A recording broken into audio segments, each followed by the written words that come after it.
欢迎来到巴巴娱乐呀频道，请订阅频道，所以大家不要错过当天最热门的新闻。我们今天的时事通讯包括以下内容：诚意朝选路热度为何突然爆发？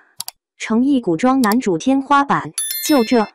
现在的剧啊，都特别有意思。有意思在什么地方呢？就是你看着看着，总会发现新天地。弹幕上一片绝子，救命！他好帅，男主演技真好，啊啦啦啦，名场面。而你的内心是这样，为什么这么说？因为最近诚意有一部新剧上了。诚意认识啦，新晋流量。去年一部古偶琉璃播出，一天上好几个热搜。即便你没看过这部套路满满的仙侠剧，也在后来的云歌会上认识了独美帝诚意。一开始男女主炒 CP 的时候是热情拥抱，还原剧情。后来剧播完了，要拆 CP 了，男主躲女主就像躲瘟疫一样。经此一战，诚意名声大噪，被赐名成独美。虽然微博掉粉6万，但更雇了一波死忠粉。这次诚意有新剧开播后，粉丝们更是倾巢而动，要一雪前耻，证明诚意是新一代流量。但救，真的很麻人。先来看几张图啊，这是诚意在新剧里的造型，这样的基本上都是从眼睛缝里看人，偶尔转过来看你一眼，也好像是颈椎有问题一样，只能转15度，不能转90度。咋地？是演了一个高位截瘫？关键呢，他说话的时候就更像了。露出半个眼珠子，双眼无神地看着前方，动不动吐出来的就是杀了，滚！一张厌世脸，像极了任素汐在《无名之辈》里高位截瘫不想活了的样子。说他演得像任素汐辱认了，毕竟人家一个高位截瘫的角色，身上动不了，脸上表情还是很丰富。而诚意只需要全程面瘫脸就行，一个人的时候还好，一旦开口和人讲话，就双眼放空，仿佛对面是一团空气。这表情一般人做不到，不信你试试，就那嘴型，你凹都凹不出来。面瘫还不是他的精髓，精髓在于他的妆容。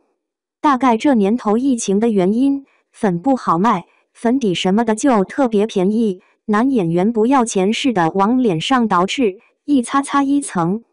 眼线、眼影也生怕别人看不出来一样，可劲的往明了弄，最后出来的效果就被说是像公公了。可用脚趾头想想，刚红的流量怎么可能去演公公呢？诚意演的不是公公，是皇帝。他身边的何晟铭才演的是公公，也不知道是不是何晟铭的气场过于比诚意大了一点，两个人站在一起，角色对调都没有问题。即便何晟铭的眉毛往细了画，阳刚之气也碾压诚意。可能有诚意粉丝跳起来敲我的膝盖说：“你这个大坏坏，明明是服化道的问题，怎么全赖我家哥哥身上？明明人家演的是傲娇冷酷又腹黑的皇帝。”为了证明我的清白，我找了一些粉丝安利的动图，大家一起看看啊，是不是有几分林平之的味道了？还有一张是我截的动图，转头的一斜眼，公公的神韵诠释的淋漓尽致。不过粉丝硬要说这是傲娇，咱也不能说什么，毕竟古装男主天花板这种词，粉丝也照样敢用到他身上，还说诚意一个抬眸就能看到眼底的狠劲儿。免不了让人心疼。现在小孩的眼光审美可以有偏差，但不能是鸿沟啊。当然也不全是男主一个人的毛病，评论都说看男女主演对手戏就跟看公公和宫女对时一样。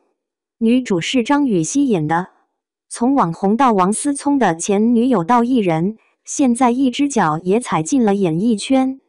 现代装还可以，至少不违和，可一到古装里就怎么看怎么奇怪。高耸的鼻梁让人担心随时随地会戳破屏幕，双眼皮什么的也看着很不自然，整个人抑郁感很强。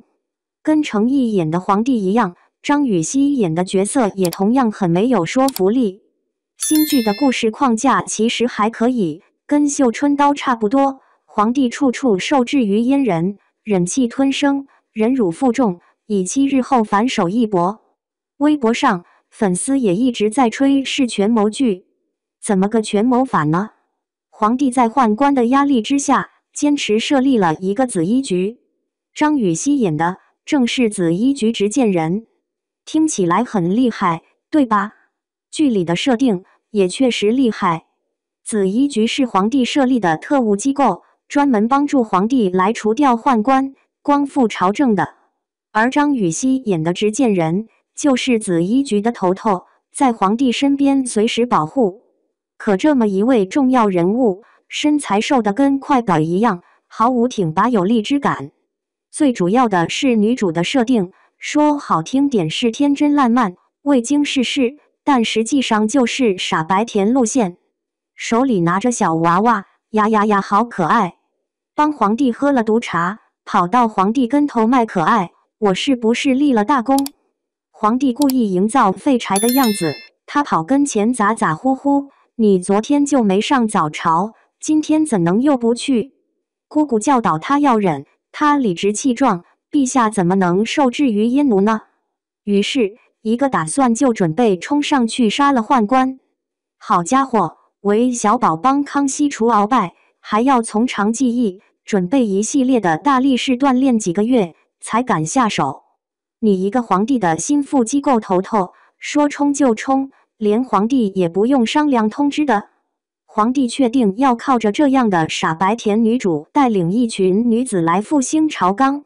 幸好编剧有点自知之明，在剧里就已经吐槽了。皇帝睁着那永远睁不开的眼睛，骂女主行事鲁莽、愚蠢至极，但套路依然逃不了。大致就是高冷傲娇的皇帝，从一开始的嫌弃，到后面慢慢爱上了天真烂漫的女主，并发展出一系列巧合、偶然，然后开始了感情线。比如不小心就摔倒了，差点一口亲上。别说亲了，我真的很怕他俩的鼻子把对方戳死。比如女主带皇帝去吃面，说了2个可爱的词，就征服了皇帝的心。而就在皇帝刚刚对她有一点好感的时候，傻白甜女主因为不带脑子再次开始搞事。她一腔正义，痛骂皇帝是冷血暴君，不为民伸冤，却丝毫考虑不到皇帝的处境和无奈。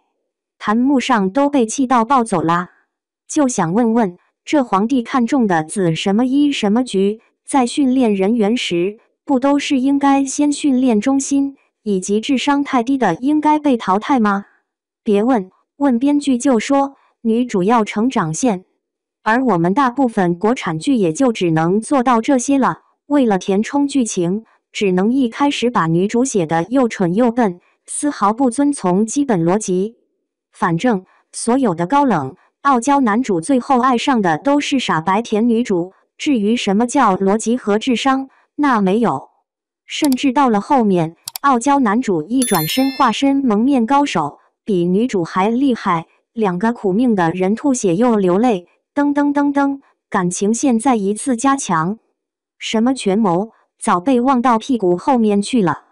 不过很可惜的是，即便说了一些逻辑、演技不合理之处，粉丝还是舍不得，会冲上来就破口大骂，就你黑，就你黑，没看2集就黑。对不起，这剧看2集就够了。好像现在的小年轻们对剧要求真的不高，越来越多的剧都是换汤不换药，不管是仙侠还是宫廷题材，高冷男主配傻白甜是标配。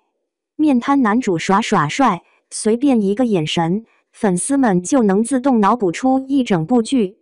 再深情被捅个几刀，粉丝就能溺死在傲娇男主的眼泪里。真的太套路又降智了，要真喜欢看也没什么，但大可不必像拿了金鸡奖、百花奖、金鹰奖一样，把自家艺人夸得天上有地下无。到时候真拿奖了，再夸也不迟吗？